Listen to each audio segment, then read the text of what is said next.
আমাদের মধ্যে অনেক উদ্যোক্তা আছে যারা দেখা যায় 2-4 মাস 6 মাস আপনার খামার করে দেখা যায় কিছুদিন পর বন্ধ করে দেয়। লাভ লস মিলেই ব্যবসা আমরা জানি, কিন্তু এই খামার পরিচালনা করতে গিয়ে লসটা কেন হয় আপনার অভিজ্ঞতা থেকে যদি আমাদের একটু বলেন। লসটা হয় আপনার 3টা পয়েন্টে।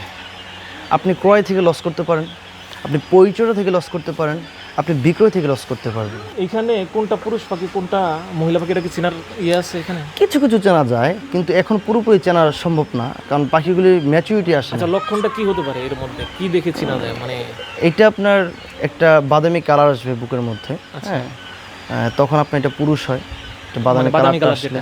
আর যেটা আপনার বাদামি কালার না আসে, যেটা আপনার হোয়াইট কালার থাকবে, ওইটা আপনার মহিলা হয়। আচ্ছা, আমরা কিছু পাখি দেখতেছি কিন্তু একটু ডিফারেন্ট, একটু সাদা টাইপের মধ্যে আছে। হ্যাঁ, সাদা টাইপ আছে, এটা আপনার এটা প্যারেন্টসের জন্য সাদাটা হয় আর কি।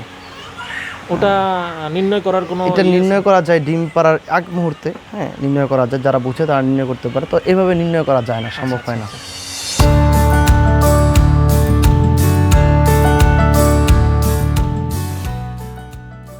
এখন আপনি একটা ভালো একটা খামারি থেকে পাখি ক্রয় করলেন না, সেই ক্ষেত্রে আপনার খামারি আপনাকে যেটা বললো সেটা দিও না। আচ্ছা, এবং আপনাকে সাজেশন করলো না যে ভাই এটা ভালো না ওইটা ভালো, ওইটা নিয়ে যান। তার মানে আমার গ্রেডিংটা খুব ইম্পর্টেন্ট। হ্যাঁ, খুবই ইম্পর্টেন্ট। আপনার ক্রয়টা যে আপনি ভালোর পজিশনে পাখি ক্রয় করতে পারতেছেন কিনা, ওইটাও খুব ইম্পর্টেন্ট। ধরুন ওইটা ক্রয় করলেন, এখন আপনি পরিচর্যা যদি ঠিকঠাক মতো না করতে পারেন তাহলে আপনি ওইখানে লস করতে পারেন।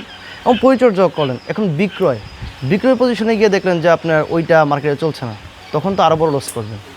সো 3টা পয়েন্ট আপনার জানতে হবে, যে সঠিকভাবে পাখি ক্রয় করতে পারছেন কিনা, তারপর আপনি পরিচর্যা করতে পারবেন কিনা, থার্ড হচ্ছে আপনি বিক্রয় করতে পারবেন কিনা। এই 3টা সাবজেক্ট যদি তুমি সঠিক রাখতে পারেন, লাভ তো অবশ্যই হবে। মানে আমরা ক্রয় করতে গেলে অবশ্যই ভালো ভালো বাচ্চা চুজ করতে হবে, অবশ্যই, কিন্তু দামে কম যেন হয় ওই জিনিসটা দেখতে হবে। হ্যাঁ, আচ্ছা আচ্ছা, এখানে অনেক সমস্যা আছে, আমাদের অনেক প্রতারক চক্র আছে ক্রয়ের দিক দিয়ে।